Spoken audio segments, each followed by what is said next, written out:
9. The Gate. Dude is Meech. Omari O-Dog McCree.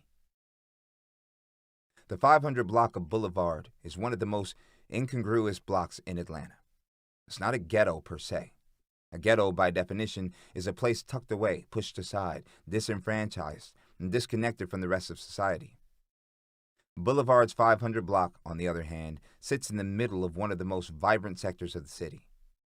Travel north or south on the thoroughfare, and you'll quickly hit upon vastly different landscapes.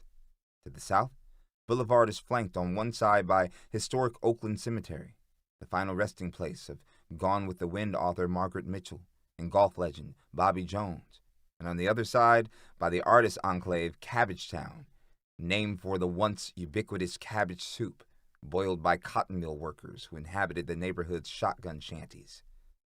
Those residents were mostly displaced after the mill was turned into high-end lofts, and the shanties became coveted real estate. Beyond Cabbagetown to the south, million-dollar Victorians and historic craftsman bungalows line the gentle green hills of Grant Park. A few blocks north of Boulevard's 500 block, crossing over Ponce de Leon Avenue, the street changes not only in appearance, but also in name. Several north-south thoroughfares assumed new identities at Ponce de Leon, stemming from a pre-segregation attempt to distinguish the addresses of the mostly white neighborhoods on the north side of town from the mostly black ones on the south. Moreland Avenue transitions into Briarcliff Road.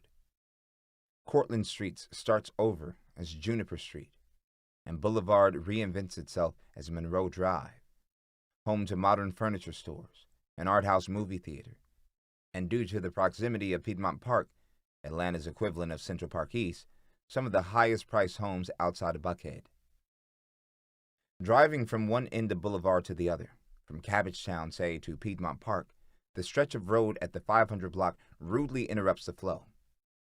On that block, even an act as mundane as parking the car is done with a flippant lawlessness. Vehicles are left in the outermost lanes of traffic, so that drivers unfamiliar with the practice must adjust at the very last second, swerving inward at the part of Boulevard where 4 lanes inexplicably narrow to 2, a maneuver complicated by the fact that pedestrians tend to drift from the sidewalk into the street with little warning. The common sentiment on the 500 block is that the outside world never cared about what happened there. Nobody ever succeeded in improving the schools or staving off the drug flow or fixing up the 700-plus units of subsidized housing that anchor the neighborhood. As a result, Boulevard is a world unto itself, and it flaunts its identity without a care for those who look down on it. Boulevard is brazen.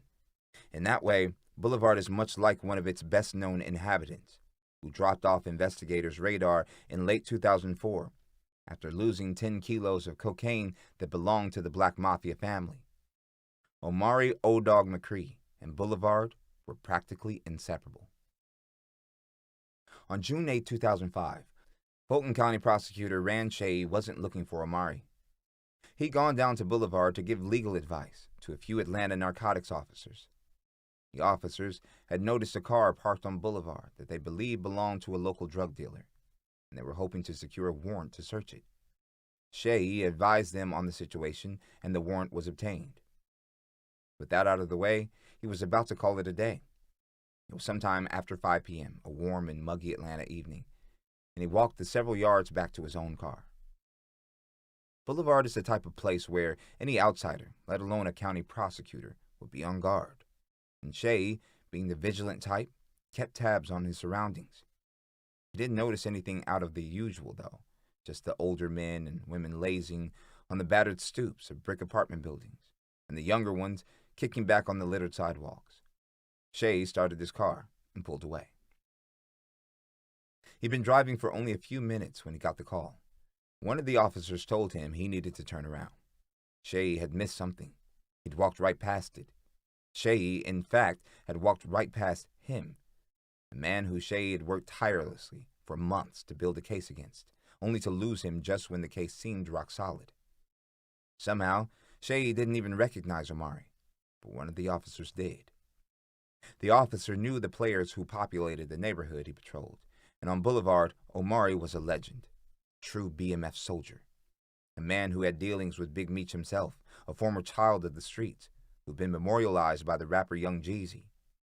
As any good cop working Boulevard would know, Omari was hot shit, and the cop told Shay that at that second he had Omari in his sights. 7 months earlier, Shay had been faced with a choice.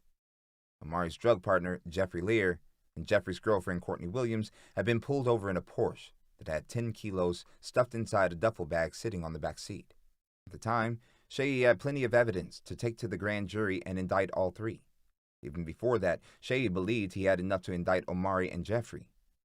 One of the men whom Jeffrey and Omari supplied with dope, DeCarlo Hoskins, had been caught on a wiretap setting up a sale of 9 kilos to 3 men from out of town.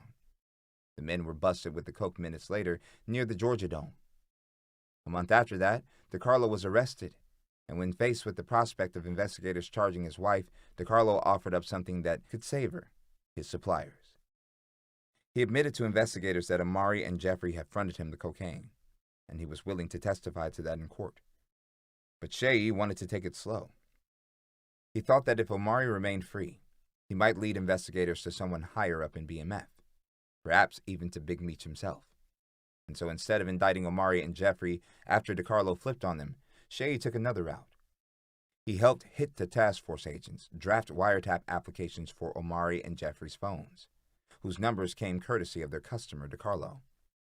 The wiretaps, coupled with intense surveillance, culminated in the discovery of the 10 kilos in the Porsche, and it brought local investigators closer than they'd ever imagined to the upper echelon of the Black Mafia family. While listening to Omari's conversations, task force agents identified one frequent caller as a woman believed to be Meech's personal assistant, Yogi. Omari and Yogi chatted on the phone several times a day, and she was quick to describe how much access she had to Big Meech. Based on what she said, it appeared that Meech was willing to bend his own rule about talking on the phone, at least a little, in order to communicate with Yogi. And so rather than charging Omari, Jeffrey, and Courtney with the cocaine discovered in the Porsche, the investigators, advised by Shay, held off. They focused on the bigger prize. After the raid on the Porsche, the investigators applied for a wire on 2 phones that belonged to Yogi. And once the investigators were up on her phones, they heard Meech's voice crackle over the wire. The snippets of conversation between him and Yogi were brief, and what he said wasn't exactly revelatory. But investigators finally had Meech's number. The next logical step was to get a wire on his phone, too. Investigators began drafting Meech's wiretap application. It would be the zenith of months spent surveilling street-level drug dealers, tracking those smaller fish as they drifted closer to bigger catches, and filing wiretap application after wiretap application, 6 in all, for suppliers a step or two removed from the Black Mafia family. All of it, the watching, the waiting, the listening, had been leading to this one thing: Meech's phone. But the long-awaited wiretap never came to fruition. According to Shay, the Fulton County District Attorney's Office didn't want to go after Meech. The office let the investigation into Yogi fizzle out too. Instead, the local agency yielded to the feds, who were building their own case against Meech and the Black Mafia family. By June of 2005, it seemed to Shay that all the hard work of Hit the Task Force had yielded virtually nothing. Closest they had been to Meech, he was now a distant memory. And Omari and Jeffrey, who had once been such a sure thing, had turned to dust. For a while, the task force, and by extension Shay, had known every move Jeffrey and Omari made. They knew the men's paranoia and fears, their weaknesses and inconsistencies. Now the government knew nothing, not even where Jeffrey and Omari lay their heads. For that, Shay blamed himself. It was his decision to let Jeffrey and Courtney walk on the 10 kilos.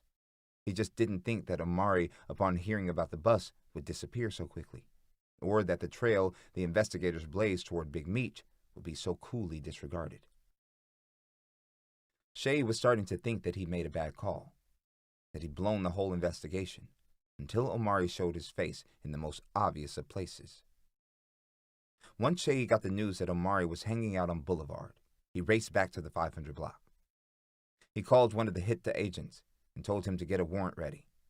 The county judge quickly signed off on the warrant, which accused Omari of trafficking the cocaine discovered on the back seat of the Porsche. By then, A small team of officers and investigators had formed on Boulevard. They surrounded their target, and they took Omari down. Less than 2 hours later, Omari McCree was sitting in a HITTA interview room with two Atlanta police investigators who were also part of the HITTA task force, Walter Britt and Bryant Bubba Burns. Britt went through the drill. You have the right to remain silent. Anything you say can be used against you in court. When he finished, Britt asked, "Do you understand?" "Yes," Omari answered. "Are you willing to answer some questions?" "Yes." But first, Omari said he wanted his attorney. Britt said, "Go ahead and make the call." Omari dialed the attorney's number several times. No answer. At that point, Britt told Omari he was being charged with trafficking cocaine, 10 kilos of which had been discovered in a vehicle driven by Omari's brother, Jeffrey Lear. Omari piped up that Jeffrey wasn't his brother. People just thought he was. Britt asked again if Omari wished to speak with him and Burns. Omari said yes. Britt told Omari that his willingness to cooperate would be relayed to the district attorney's office, which would look kindly upon his assistance when it came time to recommend a prison sentence. Britt then handed Omari a confidential source agreement form. Omari signed it, and Britt launched into his questions. "Are you familiar with BMF?" "I learned about BMF back in 1999, Omari said. "They were not called BMF at that time." "In 1999, whom did you know as members of BMF?" "I knew only Meech and Blue Da Vinci." "When did you become a part of BMF?" "In 2002. "Have you ever heard of the elevator?" "Yes." "Where's the elevator located?" "On Glen Ridge." Investigators had not yet determined the exact location of the elevator, though it was clear from the wiretaps that it was a BMF meeting place, a place where the crew gathered hours after Meech was released from jail on the Pinups arrest. As for the next location Britt asked about, it too had been described over the wire, and investigators already knew where it was. They'd staked it out before. It had been one of Meech's distribution centers, later to be replaced by Space Mountain. "Have you ever heard of the Gate?" "Yes." "Have you ever purchased or obtained drugs from the Gate?" "Yes." "How did you obtain the drugs?" "I will call J-Bo, and then I will go pick it up." "Would anyone be there when you arrived?" "Yes, J-Bo." "Who is J-Bo?" "He works for Dude." "Who is Dude?" "Dude is Meech." With those 3 words, Omari became the first criminal suspect on record to implicate Meech as a cocaine boss. "Who is responsible for the drugs getting to the Gate?" Britt said, hurrying to the next question. "Dude." "How much have you seen while at the Gate?" "About 50 keys." "Would you be willing to show me where the Gate is located?" It was that question, and not the one about Meech, that Omari began to backpedal. "Man, I ain't talking no more," he said. "These people know my family." Omari's next words hinted at the fact that he thought he'd get off easier than he would. "Will I walk?" he asked Britt. "No." 2 days after Rand Shade caught his lucky break, so did the bounty hunter Rolando Betancourt. A detective from L.A. called him with an unexpected news, and Rolando liked what he heard. After he hung up, he made arrangements to return to California. It was time to resume the hunt for the fugitive Tremaine Kiki Graham. 3 months had gone by since Rolando was hired by the Atlanta bonding company Free at Last to track down Kiki. With each passing month, the fugitive remained on the lam. Free at Last had to pay the court $30,000. If Kiki didn't turn up at all, the company stood to lose the entire $300,000 bond it had posted. Rolando's job was to stop that from happening, and he was racing against the clock. Rolando had been the second bounty hunter Free at Last hired. The company chose him because he was considered one of the best in the country. But Kiki proved tricky prey. Rolando tracked him from Atlanta to L.A., where the focus of his investigation became a 3-story house in the San Fernando Valley, a house that seemed to be at the epicenter of Rolando's web of clues. After exhausting every other possible lead, Rolando decided to put together a system of surveillance cameras, which would allow him to watch the house in real time from a remote location. The house sat so far back from the road that traditional surveillance, a car and binoculars, proved difficult. Rolando decided to leave L.A. while the system was being built, But before he left, he made a few last stops. One of them was a well-tended 4-story apartment building with boxy white balconies and chocolate-brown awnings. The building was the upshot of a tip that had to do with one of Kiki's suspected associates, Eric Mookie Rivera. Rolando didn't know much about Mookie, only that he'd written a down payment check for a Ferrari that Kiki had been driving. Still, it was a lead worth following. After a roundabout search of addresses that had been linked at one time or another to Mookie, Rolando ended up at the Studio City apartment building. Rolando hoped he'd find Mookie there, but the building manager didn't recognize a photo of Mookie, nor was his name on the apartment's lease. Rolando gave the manager his card just in case something came up. A month later, something did. Rolando was in the midst of securing the high-tech snooping system when he got the call from Los Angeles. The detective on the line explained he'd gotten Rolando's name and number that very day from the manager of Studio City apartment building. The manager told the detective that Rolando already had been by to talk to him. The bounty hunter had been looking for someone called Mookie. The detective and his partner now knew where Mookie was. They just arrested him, and they were at the apartment to execute a search warrant stemming from the arrest. The day before, on the afternoon of June 9, 2005, Mookie had shown up at Van Nuys Airport to board a private jet. He booked a $17,000 flight the previous night and paid the $5,000 deposit in cash. But before he and his 3 pieces of luggage made it past security, he was stopped by several agents working for a local drug task force. "Where you going?" one of the agents asked Mookie. "Atlanta," he answered. "Business or pleasure?" the agent replied. "Business," Mookie said. "I'm in the internet raffle industry." "Can we search your bags?" "No," he replied. "I'm not comfortable with you searching my bags or me." Another agent, drug dog in tow, joined the interrogation. The dog sniffed around Mookie's luggage. A moment later, it barked to the agents, signaling that there was something suspicious in all 3 bags. The agents asked Mookie for his ID, and he handed over a fake driver's license with the alias Gary Rich. A moment later, they told Mookie that until they obtained a search warrant for his luggage and took a look inside, he wouldn't be allowed to board this plane. While the task force agents waited on the warrant, Mookie's phone rang. Unbeknownst to the agents, their suspect wasn't planning on traveling alone. His associate, the federal fugitive Scott King, was supposed to meet him at the airport. Scott was calling to check in with Mookie. Out of earshot of the agents, Mookie told Scott not to come, to turn around. There was trouble at the airport. Shortly thereafter, the search warrant was approved. The agents pulled Mookie's luggage aside and unzipped his bags. Inside, the agents found 20 tightly wrapped bundles. Each of the packages was bound in black plastic and topped with a flyer of a Hummer SUV. Peeling away the flyers and the packaging, the agents uncovered kilo after kilo of cocaine. All 20 keys had the word Hummer pressed into the powder, branding the product to match the flyer. Mookie was promptly arrested and fingerprinted, after which the agents learned his real name, Eric Rivera. The next day, they obtained a search warrant for the address on his fake driver's license, the apartment building in Studio City. And that's when the manager told them about the bounty hunter. One of the detectives gave Rolando a call to let him know Mookie had been busted at Van Nuys Airport with a significant haul of cocaine. Rolando told the detective that Mookie was a known associate of 2 federal fugitives, Scott King and Tremaine Kiki Graham.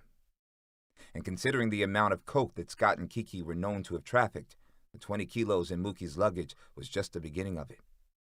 If the detectives were interested in additional drug seizures, Rolando said, just wait. The content of the suitcases would pale in comparison to what they find when they caught up with Kiki and Scott. 4 days later, Rolando flew to L.A. to chase down any clues Mookie might have left behind, clues that hopefully would lead to Kiki. Rolando met with the L.A. detectives, who handed over the few items found on Mookie's person, 2 dry cleaning receipts, and a business card from a local pool cleaning company. Rolando perked up when he saw that both businesses were in the same part of L.A., where he'd narrowed his hunt for Kiki. He was sure that Scott and Kiki would turn up somewhere in that neighborhood, if they were still in the city, that is. Rolando tried the dry cleaner first. It was a nondescript sort of place on bustling Ventura Boulevard, out in the western reaches of L.A.'s sprawling grasp. He showed the shop owner some photos of Mookie, Scott, and Kiki. The owner looked nervous. Glancing around, he motioned for Rolando to follow him into a side office. From the safety of the enclosed room, the shop owner told the bounty hunter that Scott had been by that very day. Scott's white Land Rover had pulled into a parking space, and the 6'5" driver, a regular customer, climbed out. He had dry cleaning to retrieve. Had Rolando been a few hours earlier, in fact, he might have run into him. Instead, the bounty hunter received a small consolation prize. The shop owner fished Scott's dry cleaning receipt out of the trash and handed it over. Rolando gave the owner his card and told him to get in touch immediately if Scott or his friend Kiki, whose picture, unlike Scott's, the owner didn't recognize, showed their faces. Rolando then called Deputy U.S. Marshal John Bridge in Greenville, South Carolina. Bridge's office had been handling the federal investigation into the whereabouts of Scott and Kiki, both of whom had been indicted in U.S. District Court in Greenville and had been on the run since 2004. Scott had skipped town early that year to avoid arrest, while Kiki had cut his ankle monitor and jumped bond days before his November trial. When Rolando was first hired onto the case, he'd met with Bridge several times to compare notes, and he kept the Greenville Marshal's office in the loop as far as what his investigation revealed. Now, he was calling Greenville with good news. He told Bridge it might be a wise idea to get the U.S. Marshal's office in L.A. involved. Rolando felt he was just a step or two behind the two fugitives. A few more leads, perhaps, and he'd be right on top of them. For that, he'd need backup. Later that day, Rolando followed up on the only other tip that the L.A. detectives had gathered from Mookie, the card for the pool cleaning service. He drove out to the company and showed the man behind the counter the photos of Kiki, Mookie, and Scott. The man glanced at them and pointed at one. He said he cleaned this guy's pool. He was sure of it. He'd been to his house several times. It was out in Woodland Hills on a street called Oso Avenue. He was pointing at Kiki. Rolando immediately drove to the address to check it out. Compared with the 3-story house on Libet Avenue, the one that seemed to be at the hub of Kiki's circle, this house was rather plain. The shoebox-shaped ranch had an attached 2-car garage and was surrounded by an equally unremarkable middle-class neighborhood. Unlike the house on Libet, it sat conspicuously close to the road, and its flat corner lot left it exposed on 2 sides, making it all the easier to surveil. Rolando didn't think anyone was inside.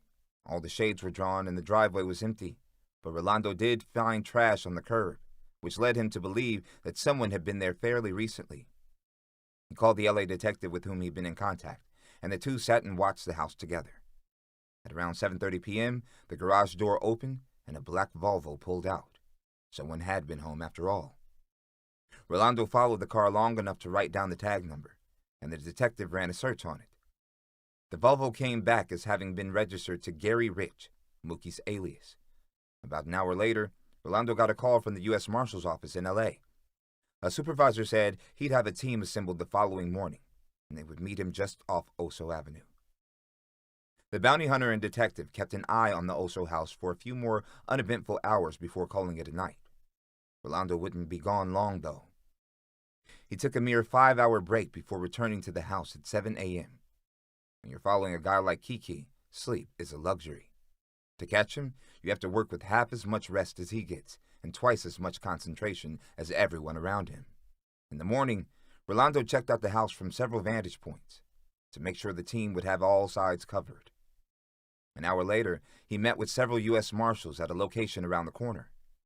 He briefed them on the situation and handed over photos of Kiki and Scott. Rolando and the Marshals then retreated to various points around Oso Avenue. For 4 hours, they waited. At 12:30 p.m., they watched as the Volvo pulled out of the garage. Rolando and a few of the Marshals kept a tail on it, maintaining a safe distance while the rest of the team continued to watch the house. The Volvo meandered along several surface streets, rising up over the crests and dipping into valleys of Woodland Hills. A few minutes later, it pulled to a stop in a parking lot. Rolando and the Marshals watched as the driver of the Volvo stepped out of the car and ducked into a Subway sandwich shop. Rolando followed him inside and stood watch as the man ordered a sandwich. Rolando then gave the takedown signal to the Marshals outside. Once the man stepped back into the parking lot, He was quickly surrounded. The marshals asked for his identification. He handed over a very real-looking California driver's license, but he wasn't fooling anyone. His slender 6'5" frame, his narrowed eyes and crooked grin, a style of dress more suggestive of a bank executive than a cocaine kingpin, all of it was hard to deny. Rolando had his man. The search for Tremaine Kiki Graham was over. As the marshals read Kiki his rights, he refused to acknowledge what he heard. He even sat mute when the authorities booking him into the county jail asked the usual questions: name, address, date of birth, social. Kiki wasn't talking. Not at all. Meanwhile, there was still work to be done on Oso Avenue. Though Rolando's job was finished, the marshals were holding out hope of finding Kiki's fellow fugitive, Scott King.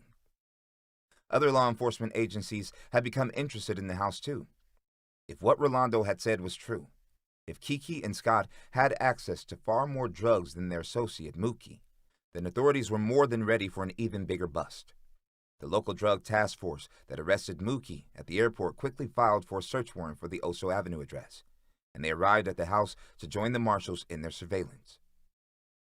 2 hours after the task force arrived, its agents were still waiting for the warrant when one of them noticed a silver Infiniti drive past the house several times. Finally, it pulled up to the curb a few houses down. One of the agents radioed the rest of the team and told them to keep an eye on the Infiniti.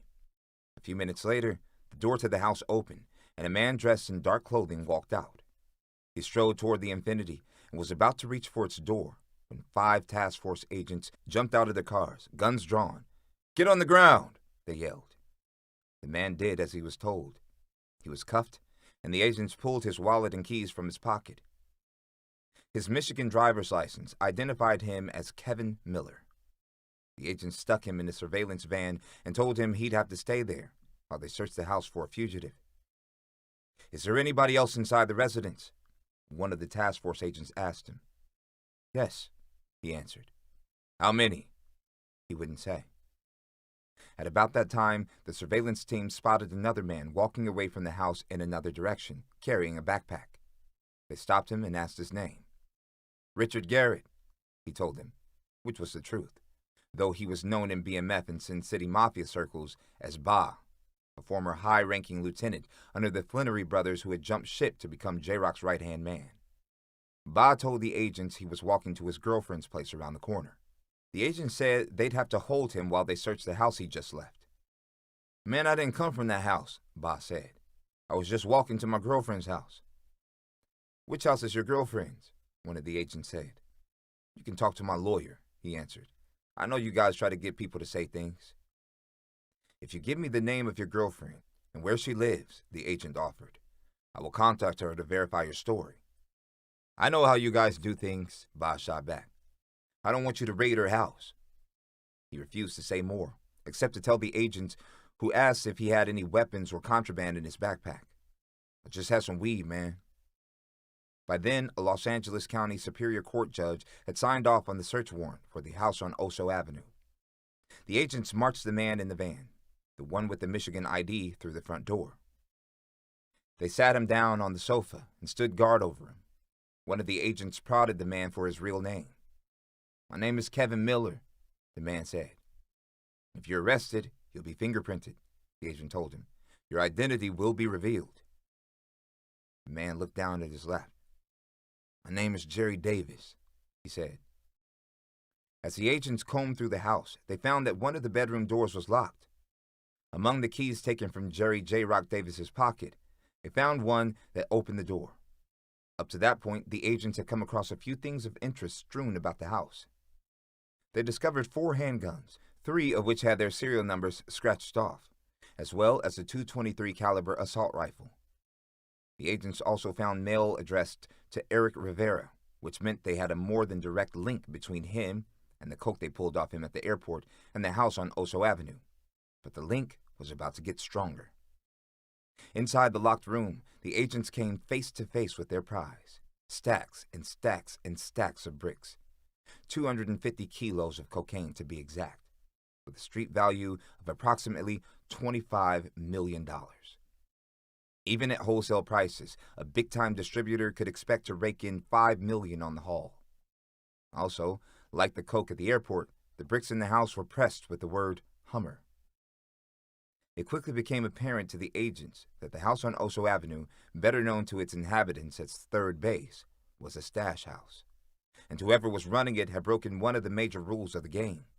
Usually, a drug trafficker keeps his products separate from his proceeds, because it makes it harder for authorities to prove he was selling the drugs. But behind the locked door, the agents found not only 250 keys, but also a large pile of money, totaling $1.8 million. The marshals still didn't have Scott King, but thanks in large part to the bounty hunter, they had Kiki. They also seized a massive amount of cocaine and an impressive amount of cash. And as an unexpected bonus, they had Scott and Kiki's boss, J-Rock. Unlike the incident 5 weeks earlier in Atlanta, when J-Rock allegedly helped his friend Duran Wani Gatling place a hit on federal marshals who cornered him after he climbed into the attic of his girlfriend's house, the Sin City leader wouldn't be getting off so easy this time. 2 months after his arrest in L.A., J-Rock's name was added to the indictment that had charged Scott King, Tremaine Kiki Graham, and the late Ulysses Hackett with trafficking cocaine. J-Rock was facing 20 years to life, and he was no longer untouchable. With the arrest of Kiki, Rolando was ready to head home, but there was one more favor he was willing to do. A few hours after the day-long showdown on Oso Avenue, one of the L.A. detectives called the bounty hunter. Since Rolando had been so thorough in his investigation of Kiki, the detective was wondering if he might be willing to offer any insight into their fresh catch, J-Rock. The Infinity, for instance, the one in which J-Rock almost fled the scene. Did Rolando have any clue to whom it might belong? Obviously, considering the volume of the drugs and cash discovered in the house on Oso, the government would be interested in seizing any cars or property that could be linked to the suspected kingpin. Rolando told the officer that he'd seen the Infinity before. It was pulling out of the driveway of a 3-story home at the other end of the valley, in a far more posh neighborhood south of Ventura Boulevard. That house, in fact, had seemed to be a hub for Kiki and his associates. Rolando gave the detective the address of the home on Libet Avenue. The detective assembled a small team to scope out the house. They climbed up its long, steep driveway and peered through its glass doors. Inside, the detective saw several empty duffel bags, similar to ones that were inside the locked room on Oso. He also noticed boxes and packing materials, multiple security cameras, a monitor in the kitchen into which the cameras fed, and food left sitting out, as if the occupants had up and left in a hurry. The detective knocked on the door. No answer. He and the rest of the team dipped inside.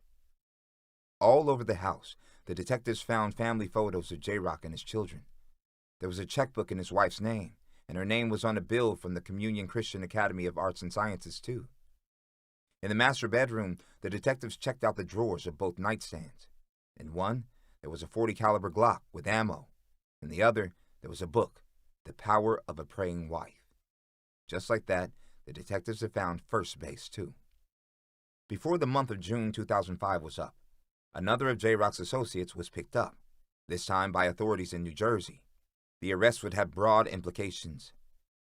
Though the suspect was nabbed on a 3-year-old drug trafficking warrant, his capture was a small but reassuring step in an unrelated homicide investigation 900 miles away. Back in 2002, Jamaad Soup Ali was indicted in Florida on federal drug trafficking charges, and he'd been a fugitive ever since. Authorities considered him dangerous. He'd been convicted of manslaughter in the early 90s and had served nearly 4 years in prison. And in 2001, he was connected to another violent crime.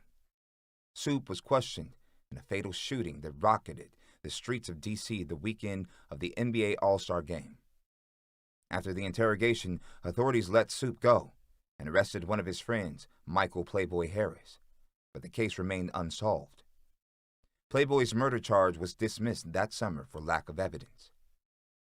The night of the D.C. shooting, Soup, Playboy, and several of their friends had been riding around in a limo. But after someone in the limo fired at a pedestrian who crossed the limo's path, 2 of Soup's friends hopped out, just in time to avoid getting pulled over and hauled in for questioning. Scott King had abandoned the limo first, and when Kiki called him moments later, Scott advised that he do the same. Had Scott stuck around for questioning, though, authorities would have been interested to hear his side of the story. According to Scott King, it was Soup, not Playboy, who shot the man dead in the street. In the years following the D.C. shooting, Soup had maintained a low profile. Even after the Florida indictment, he stayed off the feds' radar. But in June of 2005, the feds had a pretty good idea of where he was, and by then, catching Soup had become more urgent. The information the feds had pieced together on Soup led to a ritzy neighborhood in Livingston, New Jersey, called Chestnut Hill.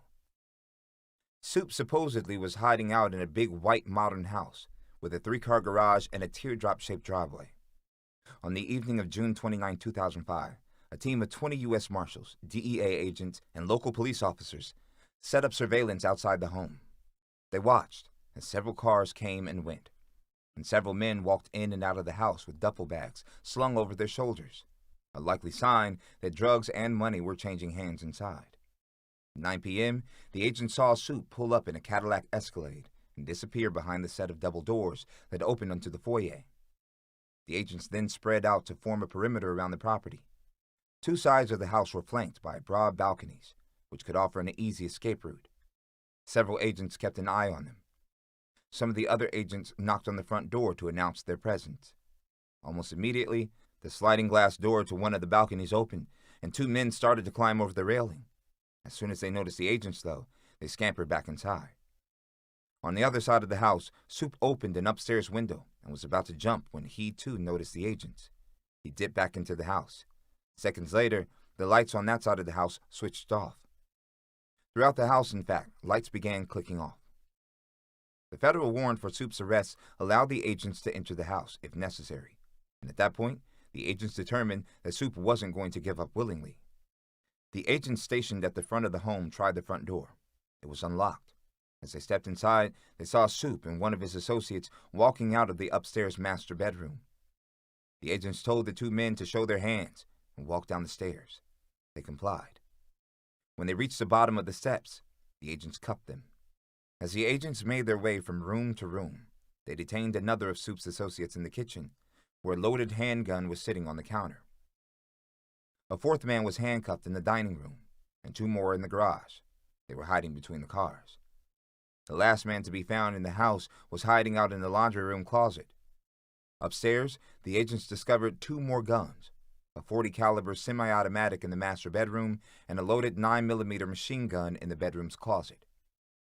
Since Soup was spotted walking out of that room, authorities in New Jersey were able to press gun charges against him, possession of a firearm by a convicted felon. The agents also found a single kilo of cocaine and a far more impressive amount of cash. Bundles of shrink-wrapped bills were stacked throughout the house and were secreted away in hidden compartments built into 2 of the cars parked in the driveway. Between the cash in the house and the vehicles, the search team turned up more than $1 million. Soup was held without bond on the New Jersey gun charges. The older drug charges in Florida, which carried a minimum sentence of 10 years, were still pending. Basically, Soup wasn't going anywhere. And that gave investigators down in Georgia some much-needed time. In Atlanta, local and federal agents were trying to piece together a murder investigation, but it was slow going. The crime seemed like a fairly professional job. No prints or fibers were left behind. A getaway car had been idling at the curb, and the assailants struck in the pre-dawn hours when most people, including the victims, were asleep. Someone was still awake, though, a neighbor. He saw 2 men leave the scene of the crime. As they stepped away from the townhouse, the one where Misty Carter and Ulysses Hackett had just been shot to death in their bed, the neighbor caught a good glimpse of the second man. DEA agent Jack Harvey, who was leading the Atlanta investigation into the Black Mafia family, was called in to assist the murder investigation. He sat down with the neighbor and showed him a bunch of photos. There were 8 photos in the lineup.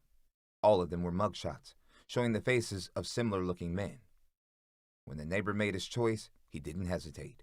He pointed straight at Jamad Soup Ali.